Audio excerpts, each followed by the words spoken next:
नमस्कार। आज हम डिस्कस करेंगे हिमाचल प्रदेश जीके के important question. Himachal Pradesh GK के इंपॉर्टेंट क्वेश्चन डिस्कस करेंगे। हर एक question exam point of view से इंपॉर्टेंट है और डेफिनेटली आने वाले एग्जाम्स में आपकी हेल्प करेगा, जैसे कि पहले भी करता रहा है। चाहे आप तैयारी कर रहे हैं अपकमिंग HPRC के TGT एग्जाम के लिए, आप JBT एग्जाम के लिए तैयारी कर रहे हैं, या फिर आप अपकमिंग और भी बाकी के आने वाले एग्जाम हैं पब्लिक सर्विस कमीशन के भी, HPRC की भी, उनके लिए तैयारी कर रहे हैं, डेफिनेटली आपको हेल्प मिलेगी, जैसे कि पहले भी मिलती रही है। अभी डिस्कशन को क्वेश्चन नंबर 1 से जो है वो स्टार्ट करते हैं। सबसे पहले क्वेश्चन में देखिए क्या पूछा गया है। यहाँ पर पूछा गया है, बोलते हैं of the following Shimla hill state which was granted the स्तनंद letter than other by British. तो बोलते हैं कि अंग्रेजों ने किस शिमला हिल स्टेट को जो है वो दूसरों के बाद स्तनंद अनुदान जो था वो की थी। देखो, अंग्रेजों के द्वारा जो है वो शिमला हिल स्टेट एक ऐसा था, पहले तो बाकी प्रिंसली स्टेट्स को स्तनंद प्रदान कर दी गई, परंतु इसको बाद में जो था वो प्रदान की गई थी। ये कौन सा प्रिंसली स्टेट हुआ करता था? ये थरोच प्रिंसली स्टेट जो था वो हुआ करता था। ऑप्शन सी जो है वो इसका सही आंसर हो जाएगा। थरोच प्रिंसली स्टेट को जो है वो बाकी दूसरों के बाद जो था वो स्तनंद प्रदान की गई थी। ऑप्शन सी इसका सही आंसर है। अगर हम थरोच प्रिंसली स्टेट की बात करते हैं तो पहले तो इसका पता होना चाहिए कि इसकी स्थापना किसके द्वारा की गई थी। इसकी स्थापना जो है वो उदयपुर से आए सिसोदिया वंश के राजकुमार के द्वारा की गई थी। राजकुमार का नाम हुआ करता था किशन सिंह। किशन सिंह के द्वारा इसकी स्थापना जो था वो की गई थी। अब किशन सिंह ने इसकी स्थापना की थी, ये तो आपको पता चल गया। थरोच रियासत जो है वो, इस रियासत को जो है वो किशन सिंह ने जो था वो प्राप्त किया था जागीर के रूप में, और सिरमौर से जो था वो प्राप्त किया था। सिरमौर रियासत से जो था वो प्राप्त किया था। जब गोरखाओं के द्वारा आक्रमण किया जाता है 1815 के करीब, तो 1815 में इस रियासत के राजा जो है वो ठाकुर करम सिंह हुआ करते थे। बाकी अगर हम ब्रिटिशर्स की बात करते हैं कि कब तक उन्होंने यहाँ पर कंट्रोल किया, तो 1843 में जो है वो ब्रिटिश सरकार ने अपना यहाँ से नियंत्रण हटा दिया और रणजीत सिंह हुआ करते थे, रणजीत सिंह को जो था वो गद्दी पर बिठाया था। रणजीत सिंह ये थरोच के एक शासक हुआ करते थे। रणजीत सिंह, उनको गद्दी पर बिठाया गया था। महाराजा रणजीत सिंह से इनको जो है कंफ्यूज ना करें। 15 अप्रैल 1948 को जब हिमाचल प्रदेश का गठन होता है, तब थरोच का क्या स्टेटस था? थरोच को जो है वो चौपाल में मिला दिया गया। चौपाल में मिलाकर इसको महासू जिले का हिस्सा जो था वो बनाया गया था। तो ये महासू जिले का हिस्सा जो था वो बाद में चलकर बनी थी। ठीक है जी, तो ये सब आपने थरोच के बारे में ध्यान रखना है। अगला क्वेश्चन देखिए क्या बोलते हैं। अभी जो ऊपर वाला पहला क्वेश्चन था ना, ये क्वेश्चन पूछा गया है पेपर में, तो इसको जो है वो ध्यान से याद रखना। अगले क्वेश्चन में देखिए क्या बोलते हैं। अगले क्वेश्चन में बोलते हैं which following place is not matched correctly with its district of Himachal Pradesh. तो बोलते हैं कि निम्नलिखित में से कौन सा हिमाचल प्रदेश का कौन सा स्थान जो है वो अपने जिले के साथ जो है वो सही सुमेलित नहीं किया गया है। तो यहाँ पर कुछ प्लेसेस दिए गए हैं, उनके डिस्ट्रिक्ट जो है वो दिए गए। तो बोलते हैं विच one is not correctly match. तो यहाँ पर जो है वो सबसे पहले खारदंगला दिया गया है, यहाँ पर जो है वो सारचू दिया गया है, यहाँ पर चिल्लारू दिया गया है और यहाँ पर निचार दिया गया है। सबसे पहले हम निचार की बात जो है वो करेंगे। निचार जो है वो किन्नौर में जो है वो आता है। निचार देखिए किन्नौर में जो है वो आता है, तो ये किन्नौर में जो है वो आता है, ये बिल्कुल सही यहाँ पर लिखा गया है। चिल्लारू कहाँ पर आता है? चिल्लारू क्या शिमला में जो है वो आता है? तो चिल्लारू की अगर हम बात करते हैं, चिल्लारू जो है वो शिमला में ही आता है और चिल्लारू जो है वो फेमस भी है। चिल्लारू क्यों फेमस है, किसके लिए ये जाना जाता है? तो चिल्लारू में जो है वो हाई एल्टीट्यूड हॉकी स्टेडियम जो है वो यहाँ पर आता है। चिल्लारू को हॉकी स्टेडियम के लिए भी जो है वो जाना जाता है। तो हॉकी स्टेडियम के लिए भी जो है हम इसको जो है वो पढ़ते हैं।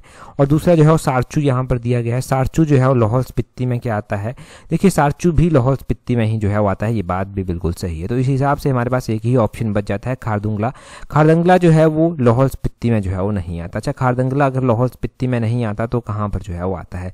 खारदंगला जो है वो एक फेमस जगह का नाम है। ये एक माउंटेन पास आता है और ये लद्दाख रीजन में जो है वो आता है। लद्दाख में ये आता है, ना कि लाहौल स्पीति में। इनफैक्ट हिमाचल के साथ इसका नहीं जुड़ा, तो लद्दाख में ये जो है वो आएगा। यहाँ पर लद्दाख लिख रहा हूँ, इसका ऑप्शन ए जो है वो सही आंसर हो जाएगा। ये जो है वो करेक्टली मैच जो है वो नहीं किया गया है। अब खारदंगला के बारे में आपको पता चल गया कि खारदंगला जो है वो कहाँ पर आता है। ये जो है वो लद्दाख में आता है, लाहौल स्पीति में नहीं आता। बाकी सारचू क्लियर हो गया, चिल्लारू क्लियर हो गया, निचार जो है वो क्लियर हो गया। इनके बारे में आपने एग्जैक्टली ध्यान रखना है। कई बार ना जीके में इंडिविजुअल क्वेश्चन भी पूछा गया है। जीके में पूछा गया है कि खारदुंगला पास जो है वो कहाँ पर आता है। तो खारदुंगला पास आपने ध्यान रखना है कि लद्दाख में जो है वो आता है, क्योंकि इसके ऊपर क्वेश्चन बना है, तो ये आपको क्वेश्चन भी पता होना चाहिए। नेक्स्ट क्वेश्चन देखिए। नेक्स्ट क्वेश्चन में क्या बोलते हैं? नेक्स्ट क्वेश्चन में बोलते हैं identify the district of Himachal Pradesh which had the lowest schedule caste population as per 2011। तो बोलते हैं कि 2011 की जनगणना के अनुसार आपको हिमाचल प्रदेश के उस जिले की पहचान करनी है जिसकी जनगणना जो है जिसकी जो है वो अनुसूचित जनजाति की जनसंख्या जो है वो सबसे कम है। तो अगर हम हिमाचल प्रदेश के जिलों की बात करते हैं और बात करते हैं कि 2011 की जनगणना के अनुसार हिमाचल प्रदेश में जो अनुसूचित जनजाति की जनसंख्या आती है वो सबसे कम कहाँ पर आती है, तो यहाँ पर देखिए पहले आपको पता होना चाहिए कि पूरे हिमाचल प्रदेश की शेड्यूल कास्ट पॉपुलेशन क्या है। पूरे हिमाचल प्रदेश की शेड्यूल कास्ट पॉपुलेशन जो है वो है, यहाँ पर मैं लिख देता हूँ 17,29,252। ये जो है वो शेड्यूल कास्ट पॉपुलेशन है पूरे हिमाचल की। अगर हम बात करते हैं कि सबसे कम शेड्यूल कास्ट पॉपुलेशन जो है इन टर्म ऑफ नंबर जो है वो कहाँ पर आती है, लोगों के हिसाब से कहाँ पर आती है, तो लोगों के हिसाब से जो है वो सबसे कम वाली जो शेड्यूल कास्ट पॉपुलेशन आती है वो आती है लाहौल स्पीति में। लाहौल स्पीति में जो है वो आती है, लाहौल स्पीति में जो है वो कितनी जो है वो आती है 2235 यहाँ की जो है वो शेड्यूल कास्ट पॉपुलेशन है। लाहौल स्पीति के बाद दूसरा नंबर किसका आता है, लाहौल स्पीति के बाद दूसरा नंबर जो है वो किन्नौर का जो है वो आता है। किन्नौर की शेड्यूल कास्ट पॉपुलेशन जो है वो कितनी है, अगर किन्नौर डिस्ट्रिक्ट की हम बात करते हैं तो किन्नौर की जो शेड्यूल कास्ट पॉपुलेशन है वो है 14,750, 14,750 जो है वो यहाँ की शेड्यूल कास्ट पॉपुलेशन जो है वो है। और उसके बाद अगर हम लोएस्ट में बात करते हैं तो उसके बाद लोएस्ट जो है वो बिलासपुर की शेड्यूल कास्ट पॉपुलेशन जो है वो आती है। बिलासपुर की जो शेड्यूल कास्ट पॉपुलेशन है वो है 98,989। ये बिलासपुर की जो है वो शेड्यूल कास्ट पॉपुलेशन है। और हमीरपुर की शेड्यूल कास्ट पॉपुलेशन कितनी है, हमीरपुर की शेड्यूल कास्ट पॉपुलेशन जो है वो 1,09,256 जो है वो है, 1,09,256 जो है वो यहाँ की शेड्यूल कास्ट पॉपुलेशन जो है वो आती है। तो ये अलग अलग शेड्यूल कास्ट पॉपुलेशन है अलग अलग जिलों की। और यहाँ पर पूछा गया था कि which of the following district had the lowest schedule caste population. तो लोएस्ट में लाहौल स्पीति आता है, फिर किन्नौर आता है, फिर बिलासपुर आता है, फिर हमीरपुर आता है। यहाँ पर इन सभी में जो है लोएस्ट शेड्यूल कास्ट पॉपुलेशन आती है। ऑप्शन डी जो है वो सही आंसर इसका हो जाएगा। हाँ, यहाँ पर दो चीज़ें आती हैं जब भी हम शेड्यूल कास्ट पॉपुलेशन पढ़ते हैं। एक शेड्यूल कास्ट पॉपुलेशन आती है इन टर्म ऑफ नंबर, जो मैं आपको बता रहा हूँ कि पूरे हिमाचल की कितनी है, किस डिस्ट्रिक्ट की कितनी है। दूसरा यहाँ पर आता है इन टर्म ऑफ परसेंटेज। तो परसेंटेज में डाटा थोड़ा सा चेंज हो जाता है, हम परसेंटेज को अभी इन्वॉल्व नहीं करेंगे बीच में, नहीं तो वहाँ से जो है वो ज़्यादा कन्फ्यूजन जो है वो क्रिएट होगा। कन्फ्यूजन वाली बात ही नहीं करेंगे यहाँ पर। फिलहाल हम इतना याद रखने की यहाँ पर कोशिश करेंगे कि 2011 की जनगणना के अनुसार पूरे हिमाचल की शेड्यूल कास्ट पॉपुलेशन जो था वो 17,29,252 थी। और उसके बाद सबसे कम लाहौल स्पीति की, फिर किन्नौर की, फिर बिलासपुर की, फिर हमीरपुर की जो था वो थी। अगला क्वेश्चन देखेंगे हमारे पास। नेक्स्ट क्वेश्चन में जो है वो क्या पूछा गया है। नेक्स्ट क्वेश्चन में बात की गई है हिमालयन प्रिंसली स्टेट यानी कि प्रजामंडल की। तो बोलते हैं the Himalayan princely state Prajamandal, जिसको हिमालयन रियासती प्रजामंडल भी बोला गया, इसको हिमालयन रियासती प्रजामंडल HRPM बोलते हैं, वॉज एस्टेब्लाइज्ड इन शिमला इन 1939 कि इसको शिमला में 1939 को एस्टेब्लाइज किया गया था। बोलते हैं who was the first president of this board. तो बोलते हैं कि इस बोर्ड के पहले जो प्रेजिडेंट जो थे वो कौन थे। हम बात हिमालयन रियासती प्रजामंडल की करते हैं। पहले आपको पता होना चाहिए कि ये हिमालयन रियासती प्रजामंडल जो था वो कौन से ईयर में बनाया गया था। ये हिमालयन रियासती प्रजामंडल 1939 में बनाया गया था। और 1939 में जब ये बनाया गया था तो इस बोर्ड के यानी कि इस प्रजामंडल के जो है वो पहले जो बनाए गए थे प्रेसिडेंट बनाए गए थे वो कौन बनाए गए थे, तो वो पद्म देव जी को बनाया गया था। पंडित पद्म देव इनका नाम था। ऑप्शन ए जो है वो इस क्वेश्चन का सही आंसर हो जाएगा। अब देखिए हिमालयन रियासती प्रजामंडल की बात जो है वो करते हैं, पूरे हिमालयन रियासती प्रजामंडल की। तो देखो 1939 की बात है कि हिमालयन रियासती प्रजामंडल बनाने की ओर जो है वो कदम उठते हैं। और हिमालयन रियासती प्रजामंडल बनाने में अलग अलग जो नेता आते थे, जैसे कि बुशहर के पंडित पद्म देव आते थे, जुब्बल के भागवत सोहटा आते थे, इनका योगदान जो है वो रहता है। जब ये बन गया तो उसको बनाने के पीछे का रीज़न क्या था। इसको बनाने के पीछे का रीज़न ये था कि जो पर्वतीय क्षेत्र आते हैं उन क्षेत्रों की जो देसी रियासतें आती हैं उनको जो है वो एक साथ लाया जाए, उनको एक मंच में लाया जाए, लोगों का जो शोषण हो रहा है उसके खिलाफ जो है वो आवाज़ उठाई जाए। तो इसी दिशा में जो है वो आगे बढ़ते हुए पंडित पद्म देव को जो है वो इस बोर्ड का या इस प्रजामंडल का जो है वो अध्यक्ष बनाया गया, प्रधान बनाया गया था। प्रधान यानी कि प्रेसिडेंट जो था वो बनाया गया था। और यहाँ पर एक महामंत्री भी मनोनीत किए गए थे। महामंत्री जो है भागवत सोहता को जो है वो बनाया गया था। महामंत्री भागवत सोहता बने थे और प्रेसिडेंट प्रधान जो बनाए गए थे वो पंडित पद्म देव जो था वो बनाए गए थे। फिर 1939 में जो है वो अलग अलग कार्यक्रम आयोजित किए गए, इनको सफलता भी मिलती गई। परंतु मार्च 1939 में एक ऐसा टाइम भी आया जब शिमला की पहाड़ी रियासतों ने जो है वो प्रजामंडल के कार्यकर्ताओं का शिमला में जो है वो प्रजामंडल के जो कार्यकर्ता थे उनका दमन जो है वो आरंभ हो जाता है। कुछ रियासतें ऐसी थी जिन्होंने जो है वो हिमालयन रियासती प्रजामंडल के नेताओं को अपनी रियासतों में आने के लिए इनकार कर दिया, उनका आना यहाँ पर बंद जो था वो कर दिया था। फिर उसी हिसाब से जो है वो आगे चीज़ें बढ़ती गई और बाद में चलकर हमें 1939 में एक और चीज़ देखने को मिलती है, वो होता है धामी गोलीकांड। धामी गोलीकांड जो है वो जुलाई महीने में जो था वो हुआ था। यहाँ पर भी क्या होता है, जुलाई 1939 की बात है कि हिमालयन रियासती प्रजामंडल शिमला और धामी प्रजामंडल के सदस्य जो है वो शिष्टाचार भेंट करते हैं और भागमल सोहटा के नेतृत्व में जो है वो राणा से मिलने जाते हैं। राणा कौन से राणा? जो धामी रियासत के राणा जो था वो हुआ करते थे। धामी की कैपिटल हलोग में हुआ करती थी, उनके राणा से मिलने जाते हैं। राणा मिलना नहीं चाहते थे, वहाँ पर फायरिंग की जाती है, 2 लोग मारे जाते हैं। उसके बाद जो है उसी को धामी गोलीकांड जो है वो नाम दे दिया गया। भागमल सोहटा जो है वो इसके प्रमुख नेता जो है वो बनाए गए थे। इसकी आवाज़ बड़े दूर तक गई, गांधी जी ने, नेहरू जी ने भी इसके ऊपर संज्ञान जो था वो लिया था। ठीक है जी, तो ये सब जो है वो 1939 का जो है वो पूरा सिनेरियो है, ये आपने ध्यान रखना है। अगला क्वेश्चन देखेंगे हमारे पास क्या पूछा गया है। अगला क्वेश्चन हम डिस्कस करें उससे पहले अगर आप तैयारी कर रहे हैं अपकमिंग HPRC के TGT एग्जाम के लिए, HPRC के JBT एग्जाम के लिए, तो आप हमारे कॉम्प्रिहेंसिव टेस्ट सीरीज को ज्वाइन कर सकते हैं, जिसका लिंक जो है वो नीचे डिस्क्रिप्शन बॉक्स कमेंट बॉक्स में जो है वो दिया गया है। देखिए अगर आप सीरियसली तैयारी कर रहे हैं और चाहते हैं स्टडी को प्रॉपर शेप मिले, नीचे डिस्क्रिप्शन बॉक्स कमेंट बॉक्स में टेस्ट सीरीज का लिंक दिया गया है, वहां से आप टेस्ट सीरीज को ज्वाइन कर लेना। अगला क्वेश्चन देखिए क्या बोलते हैं identify the location of Shashur Gompa in Himachal Pradesh from the following. तो हिमाचल प्रदेश में ये शाशूर मोनेस्ट्री जो है वो आती है। अब बोलते हैं कि शाशूर मोनेस्ट्री आती कहाँ पर है? क्या ये किन्नौर में आती है, क्या ये स्पीति में आती है, क्या ये आनी में आती है, क्या ये लाहौल में जो है वो आती है? हिमाचल प्रदेश में अलग अलग मोनेस्ट्रीज आती हैं, उन्हीं में से एक शाशूर मोनेस्ट्री है जो कि हिमाचल प्रदेश के लाहौल रीजन में जो है वो आती है। ऑप्शन डी जो है वो सही आंसर है। जब भी बात डिस्ट्रिक्ट वाइज की जाएगी तो लाहौल स्पीति डिस्ट्रिक्ट जो है वो आ जाएगा, परंतु रीजन वाइज जब भी बात की जाएगी तो लाहौल और स्पीति 2 अलग अलग रीजन आते हैं। ये लाहौल रीजन में जो है शाशूर मोनेस्ट्री जो है वो आती है। अब लाहौल स्पीति में भी अलग अलग मोनेस्ट्रीज जो है वो आती हैं। थोड़ा सा मोनेस्ट्रीज के बारे में भी रिवाइज कर ही लेते हैं। हिमाचल प्रदेश की जो एंशियंट मोनेस्ट्रीज हैं उनके बारे में देखिए, यहाँ पर अच्छे से हमने एक्सप्लेन किया हुआ है। ताबो मोनेस्ट्री आती है जो 1996 में जो है बनाई गई थी। इसको ये शाशूत के द्वारा बनाया गया था। 1996 में इस मोनेस्ट्री को बने हुए 1000 साल जो था वो पूरे हो गए थे। ताबो मोनेस्ट्री को अजंता ऑफ हिमालयस भी जो है वो बोला जाता है। तो ये बात क्लियर हुई। उसके बाद शाशूर मोनेस्ट्री जो हम पढ़ रहे हैं, ये 7th सेंचुरी की मोनेस्ट्री जो है वो आती है लाहौल रीजन में और इसको देवा ग्यात्सो के द्वारा जो था वो बनाया गया था। देवा ग्यात्सो का नाम आपने ध्यान रखना है जिसके द्वारा इसको बनाया गया था। और उसी के तरह आपने ध्यान रखना है कि 900 AD में एक मोनेस्ट्री बनाई गई थी जिसका नाम जो है कारदंग मोनेस्ट्री जो है वो आता है। कारदंग मोनेस्ट्री जो है कारदंग विलेज में जो है वो आती है और कारदंग मोनेस्ट्री जो है 900 AD में जो था वो बनाई गई थी। और 1912 में कारदंग मोनेस्ट्री को जो है वो रेनोवेट किया गया था।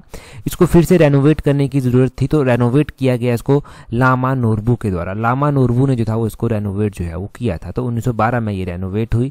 और उसी तरह 17th सेंचुरी की एक मोनेस्ट्री है, इस मोनेस्ट्री का नाम है तायुल मोनेस्ट्री। ये तायुल मोनेस्ट्री जो है वो लामा सारजा रिंचेन के द्वारा जो है वो बनाई गई है। तो लामा सारजा रिंचेन के द्वारा बनाई गई ये तायुल मोनेस्ट्री भी जो है वो आपने ध्यान रखनी है। तो इतना क्लियर हुआ मोनेस्ट्रीज के बारे में। ये इंपॉर्टेंट मोनेस्ट्रीज हैं लाहौल स्पीति की। बाकी भी कुछ हैं मोनेस्ट्रीज हिमाचल प्रदेश के लाहौल स्पीति डिस्ट्रिक्ट में, परंतु फिलहाल ये इंपॉर्टेंट वन आप यहाँ से ध्यान रखें। ये हमने जो है वो अच्छे से रिवाइज यहाँ पर कर ली। अभी हम अगले क्वेश्चन की ओर जो है वो बढ़ेंगे। नेक्स्ट क्वेश्चन में हमसे क्या पूछा गया है? नेक्स्ट क्वेश्चन में हमसे पूछा गया है, बोलते हैं कंसीडर द फॉलोइंग स्टेटमेंट। यहाँ पर कुछ एक स्टेटमेंट्स दी गई हैं, उन स्टेटमेंट्स के ऊपर आपको विचार करना है। बोलते हैं पहली स्टेटमेंट में बोलते हैं Sherkant festival is celebrated in October November month. तो बोलते हैं कि शेरकंत महोत्सव जो है वो होता है ये अक्टूबर नवंबर के महीने में होता है और Sherkant festival is celebrated in Lahaul Spiti और ये शेरकंत फेस्टिवल लाहौल स्पीति में जो है वो मनाया जाता है। देखिए शेरकंत फेस्टिवल की अगर हम बात करते हैं तो शेरकंत फेस्टिवल जो है पहली बात तो ये ध्यान रखनी है कि ये जो है वो लाहौल सेलिब्रेट जो है लाहौल स्पीति में जो है वो नहीं होता। तो ये लाहौल स्पीति में फेस्टिवल सेलिब्रेट नहीं होता, ये स्टेटमेंट गलत हो गई। ये कहाँ पर जो है वो सेलिब्रेट होता है, कौन से डिस्ट्रिक्ट में जो है उसको सेलिब्रेट किया जाता है? तो इसको किन्नौर डिस्ट्रिक्ट में जो है वो सेलिब्रेट किया जाता है। किन्नौर डिस्ट्रिक्ट का ये जो है वो फेस्टिवल जो है वो आता है। तो दूसरी स्टेटमेंट गलत है। अब ये मनाया कौन से महीने में जाता है? तो इसको कार्तिक के महीने में मनाता है। कार्तिक का महीना मतलब दिवाली के आसपास का महीना, अक्टूबर नवंबर के महीने में ही जो है वो इसको सेलिब्रेट जो है वो किया जाता है। तो अक्टूबर नवंबर इसका ये सही आंसर जो है वो हो जाएगा। पहली स्टेटमेंट जो है वो सही है, दूसरी स्टेटमेंट हमारे पास गलत दी गई है। तो यहाँ पर बोलते हैं चूज द करेक्ट ऑप्शन। तो यहाँ पर करेक्ट ऑप्शन जब चूज करने के लिए बोली गई है तो ओनली वन, यानी कि पहली स्टेटमेंट हमारे पास करेक्ट दी गई है, दूसरी स्टेटमेंट हमारे पास जो है वो गलत दी गई है। ओनली वन इज करेक्ट, यहाँ पर ये सही आंसर इसका हो जाएगा। हम यहाँ पर थोड़ा सा किन्नौर के फेयर फेस्टिवल्स के बारे में जान लेते हैं। देखिए अगर हम फेयर फेस्टिवल्स की बात करते हैं तो ये जो एक हमने पढ़ा अभी सिरकंद फेस्टिवल हमने पढ़ा, इसको सिरकिन फेस्टिवल भी जो है वो बोला जाता है, इसको सिरकिन फेस्टिवल के नाम से भी जाना जाता है। तो सिरकिन फेस्टिवल एग्जाम में दिया जाए तब भी कंफ्यूज आपको नहीं होना है। एक और इंपॉर्टेंट फेस्टिवल मनाया जाता है जिसको जागरू फेस्टिवल जो है वो बोलते हैं। ये जागरू फेस्टिवल भी जो है वो इंपॉर्टेंट है। जागरू फेस्टिवल जो है वो कहाँ पर मनाया जाता है, ये भी जो है वो किन्नौर में मनाया जाता है। किन्नौर के रिब्बा क्षेत्र में, कामरूप क्षेत्र में, मोनाग क्षेत्र में ये मुख्य रूप से मनाया जाता है, जहाँ पर महासू देवता के लिए जो है उसको डेडिकेट करते हैं। वैसे ही आपने खेप्पा फेस्टिवल ध्यान रखना है। खेप्पा जो है वो रोपा वैली में जो है वो मनाया जाता है। रोपा कहाँ की ये वैली आती है, रोपा जो है वो किन्नौर की ही जो है वो वैली आती है, तो यहाँ का ही ये फेस्टिवल जो है वो खेप्पा फेस्टिवल जो है वो यहाँ का आता है। और वैसे ही आपने उख्यांग फेस्टिवल ध्यान रखना है। उख्यांग फुल्याच फेस्टिवल भी इसको बोलते हैं। और आपने जो है वो दखरेनी फेस्टिवल भी ध्यान रखना है। दखरेनी फेस्टिवल वैसे पांगी में भी लगता है परंतु किन्नौर में भी जो है ये मनाया जाता है। ठीक है जी। फागली त्यौहार हो गया, फागली त्यौहार को लुस्कर त्यौहार भी जो है वो यहाँ पर बोला जाता है। लोसर त्यौहार हो गया, लोसर तो न्यू ईयर फेस्टिवल जो है वो आता है। ये किन्नौर के साथ साथ जो है वो लाहौल स्पीति में भी जो है वो लोसर फेस्टिवल जो है वो मनाया जाता है। जहाँ पर बुद्धिस्ट लोग रहते हैं वहाँ पर इस फेस्टिवल को जो है, लोसर फेस्टिवल को जो है बड़े धूमधाम के साथ जो है वो मनाया जाता है। तो ये फेयर फेस्टिवल्स के बारे में रिवाइज हमने कर लिया। अगला क्वेश्चन हम देखेंगे। नेक्स्ट क्वेश्चन में हमसे जो है वो क्या पूछा गया। अगले क्वेश्चन में बोलते हैं which of the following is not correct. तो यहाँ पर कुछ स्टेटमेंट्स दी गई हैं, आपको बताना है which one is not correct. तो बोलते हैं सबसे पहले the Paprola range separate Bir Bangal from the Kangra valley. तो बोलते हैं पपरोला रेंज एक आती है, पपरोला रेंज जो आती है वो बीड बंगाल को जो है वो कांगड़ा वैली से जो है वो अलग करती है। दूसरे में बोलते हैं पपरोला रेंज कॉल्ड सिकंदर धार इन मंडी डिस्ट्रिक्ट। ये पपरोला रेंज मंडी में जो है वो सिकंदर धार के नाम से जो है वो प्रसिद्ध है। सिकंदर धार जो है वो इसको मंडी में बोलते हैं। और तीसरे में बोलते हैं Hathi Dhar forms a boundary between Kullu and Kangra district. तो हाथी धार बोलते हैं कुल्लू और कांगड़ा के बीच में जो है वो बाउंड्री शेयर करती है। और चौथे में बोलते हैं नन ऑफ दीज, किन में से कोई भी नहीं। अगर हम बात करते हैं, बोलते हैं which of the following is not correct. तो सबसे पहले क्या दिया गया है, सबसे पहले दिया गया है यहाँ पर पपरोला रेंज के बारे में। जो पपरोला रेंज आती है ये फेमस रेंज है, कांगड़ा में ये मुख्य रूप से आती है और कांगड़ा डिस्ट्रिक्ट में आती है। बीड बंगाल जो कांगड़ा का क्षेत्र है उसको कांगड़ा वैली के साथ ये कनेक्ट करती है। पहला जो स्टेटमेंट है आपके पास वो बिल्कुल सही यहाँ पर दिया गया है, इसमें कोई भी डाउट आपको नहीं होना चाहिए। दूसरा स्टेटमेंट देखिए क्या दिया गया है। दूसरे स्टेटमेंट में क्या बोलते हैं, दूसरे स्टेटमेंट में बोलते हैं कि पपरोला रेंज को जो है वो सिकंदर धार भी जो है वो मंडी में बोलते हैं। जब यही पपरोला रेंज जो है वो आगे चलकर मंडी में प्रवेश करती है तो उसको सिकंदर धार ही बोला जाता है। ये भी स्टेटमेंट आपके पास सही जो है वो दी गई है। दूसरी स्टेटमेंट भी सही हो गई। अब यहाँ से एक और बात ध्यान रखनी है कि सिकंदर धार जो है वो कहाँ पर आती है, ये मंडी में जो है वो आती है। सिकंदर लोधी के नाम पर जो है वो इसको नाम जो है वो दिया गया है। अगला बोलते हैं स्टेटमेंट में बोलते हैं Hathi Dhar forms a boundary between Kullu and Kangra की। हाथी धार जो है वो कुल्लू और कांगड़ा के बीच में बाउंड्री फॉर्म करती है। देखो हाथी धार बाउंड्री तो बनाती है परंतु कुल्लू कांगड़ा के बीच में ये बाउंड्री नहीं बनाती। ये जो है वो चंबा कांगड़ा के बीच में जो है वो बाउंड्री बनाती है। किसके बीच में, चंबा और कांगड़ा के बीच में बाउंड्री बनाती है। तो option C is not correct, यही हमारा सही आंसर जो है वो हो जाएगा। नॉट करेक्ट यहाँ पर पूछा गया था तो आपको पता चल गया कि option C is not correct. यहाँ पर थोड़ी सी एक्सप्लेनेशन देख लीजिए। बोलते हैं Paprola range separate Bir Bangal from Kangra valley and after crossing Binwa river. Binwa नदी जो है ना वो ब्यास की सहायक नदी जो है वो बनती है। After crossing Binwa river it enters in Mandi district, Mandi district में जो है वो एंटर कर जाती है और मंडी डिस्ट्रिक्ट में इसको सिकंदर धार के नाम से जो है वो जाना जाता है। आगे बोलते हैं Hathi Dhar forms a boundary between Chamba and Kangra. और हाथी धार जो हम यहाँ पर पढ़ रहे हैं ये जो है बाउंड्री बनाती है और ये चंबा और कांगड़ा के बीच में बाउंड्री बनाती है। ऊपर ऑप्शन में दिया गया था कि हाथी धार ना कुल्लू और कांगड़ा को जोड़ती है। कुल्लू और कांगड़ा के बीच में भी बाउंड्री बनाने वाली एक धार आती है, एक टिब्बा जो है वो आता है जिसको हनुमान टिब्बा जो है वो बोला जाता है। तो हनुमान टिब्बा आपने ध्यान रखना है कि हनुमान टिब्बा जो है वो आता है और ये कुल्लू और कांगड़ा के बीच में बाउंड्री बनाता है। तो हनुमान टिब्बा भी आपका यहाँ से क्लियर हो गया। साथ में अगले क्वेश्चन में बोलते हैं यहाँ पर the complex associated with 84 Siddhas is situated in which district of Himachal Pradesh. 84 सिद्धों से जुड़ा एक परिसर हिमाचल प्रदेश के किस जिले में स्थित है। तो 84 जो सिद्धों से जुड़ा हुआ एक इंपॉर्टेंट परिसर आता है वो चंबा में जो है वो स्थित है, जिसको 84 टेम्पल के नाम से भी जो है वो जाना जाता है। 84 टेम्पल के नाम से जो है वो इसको जाना जाता है। अच्छा, ये जो 84 टेम्पल आते हैं चंबा में एग्जैक्टली कौन से स्थान पर जो है वो आते हैं। 84 टेम्पल चंबा के भरमौर में जो है वो आते हैं और कौन सी सेंचुरी के ये हैं, तो ये 9th सेंचुरी से जो है वो बिलोंग करते हैं। 9th सेंचुरी के ये जो है वो 84 टेम्पल जो है वो आते हैं। चंबा में बहुत सारे फेमस टेम्पल जो है वो आते हैं। वो कौन कौन से टेम्पल जो है चंबा में आते हैं। चंबा में 84 टेम्पल तो आता ही आता है। चंबा में लक्षणा देवी टेम्पल आता है, चंबा में शक्ति देवी टेम्पल जो है वो आता है। ये लक्षणा देवी टेम्पल हो गया, शक्ति देवी टेम्पल हो गया, ये जो है वो पेंट रूफ आर्किटेक्ट स्टाइल के बने हुए मंदिर हैं। अच्छा, अगर हम बात करते हैं कि दोनों ही किसके द्वारा बनवाए, गए थे। तो ये दोनों ही जो था वो चंबा के राजा मेरू वर्मन के द्वारा जो था वो बनाए गए थे। बनाने वाले कौन थे, इनके वास्तुकार कौन थे, तो वो उनका नाम गुग्गा जो था वो था जो इनके वास्तुकार थे। चंबा में लक्ष्मी नारायण मंदिर भी आता है और ये लक्ष्मी नारायण मंदिर कितने मंदिरों का समूह है। चंबा में ये जो लक्ष्मी नारायण मंदिर आता है ये 6 मंदिरों का जो है वो समूह है। ग्रुप ऑफ 6 टेम्पल जो है ये लक्ष्मी नारायण मंदिर है और ये मंदिर जो है वो राजा साहिल वर्मन के द्वारा जो था वो बनवाया गया था। चंबा में जो है ये जो लक्ष्मी नारायण मंदिर है ये कौन से आर्किटेक्ट स्टाइल में बना हुआ है, ये शिखर आर्किटेक्ट स्टाइल में जो है वो बना हुआ है। चंबा में जो है वो मणिमहेश टेम्पल भी जो है वो आता है। मणिमहेश टेम्पल जो है वो राजा मेरू वर्मन के द्वारा ही बनवाया गया था। भगवान शिव को ये मणिमहेश टेम्पल जो है वो डेडिकेटेड है और मणिमहेश टेम्पल नगाड़ा स्टाइल में जो है वो बनवाया गया है। तो इतना सब टेम्पल्स के बारे में ध्यान रखिए, खासकर ये सारे चंबा डिस्ट्रिक्ट के जो है वो इंपॉर्टेंट टेम्पल्स जो हैं वो आते हैं। यहाँ पर वही लिखा गया है, complex is associated with 84 siddhas, ये 84 भी इसको बोलते हैं और ये मेन जो है वो डेडिकेटेड है भगवान शिव को। मणिमहेश को जो है ये डेडिकेटेड है। मणिमहेश मंदिर के बारे में हमने सेपरेट वे में पढ़ लिया है। अगला क्वेश्चन देखिए कि अगले क्वेश्चन में क्या बोलते हैं who among the following gave the title of शेर अफगान टू मान सिंह ऑफ गुलेर। तो गुलेर के राजा मान सिंह को ये शेर अफगान का टाइटल किसके द्वारा दिया गया था। गुलेर के एक राजा हुआ करते थे, पहले आपने ध्यान रखना है कि गुलेर के एक राजा हुआ करते थे मान सिंह। मान सिंह को जो है वो शेर अफगान का टाइटल दिया गया था। शेर अफगान का टाइटल इनकी बहादुरी के लिए इनको दिया गया था और ये टाइटल इनको शाहजहां के द्वारा दिया गया था। ऑप्शन सी इस क्वेश्चन का जो है वो सही आंसर हो जाएगा। तो शेर अफगान आपने ध्यान रखना है, शाहजहां के साथ जुड़ा हुआ है टाइटल और ये शाहजहां के द्वारा मान सिंह ऑफ गुलेर को दिया गया था। अगर हम शाहजहां की बात करें कि शाहजहां के द्वारा ये टाइटल शेर अफगान क्यों दिया गया था, शाहजहां ने एक बार मान सिंह को जो था वो अफगानिस्तान की ओर जो है वो सेना लेकर भेजा था और वहां पर उसने काफ़ी बहादुरी दिखाई थी और वहीं से इंप्रेस होकर इसको शेर अफगान का ये टाइटल जो था वो दिया गया था। मान सिंह ने जो था वो 1661 में जो था वो अपने बेटे को ध्यान में रखते हुए राजपाट छोड़ दिया था और बनारस में जो था वो रहने लगा था। अब मुझे आप कमेंट कर कर जो है वो बताइए कि ये गुलेर रियासत की स्थापना कब किसके द्वारा की गई थी, ये कमेंट कर कर आप बता दीजिए। अगला क्वेश्चन देखिए क्या बोलते हैं the Jat tribe belong to which religious sect. तो बोलते हैं जाट जनजाति किस धार्मिक संप्रदाय से संबंधित है। तो ये आपने बताना है कि ये जाट ट्राइब किससे संबंधित है। 4 ऑप्शंस आपके पास दिए गए हैं। देखिए ये जो जाट जनजाति है ये जो है बौद्ध धर्म से जो है बौद्ध धर्म से जो है वो संबंधित है। ऑप्शन बी इसका सही आंसर हो जाएगा। अब बौद्ध धर्म से ये संबंधित है। थोड़ा सा हम बौद्ध धर्म के बारे में भी हिमाचल के कॉन्टेक्स्ट में जान लेते हैं।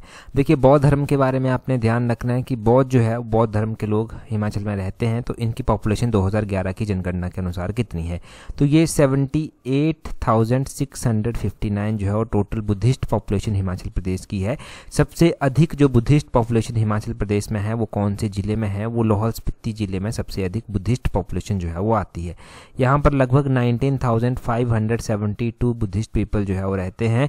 और अगर हम सबसे कम बुद्धिस्ट पॉपुलेशन की बात करते हैं तो वो कहाँ पर है, तो वो ऊना डिस्ट्रिक्ट में जो है सबसे कम बुद्धिस्ट पॉपुलेशन आती है। सिर्फ 56 बुद्धिस्ट लोग जो है वो ऊना में है एज पर 2011 सेंसस। तो ये सारा का सारा डाटा हमने 2011 की जनगणना के अनुसार पढ़ा।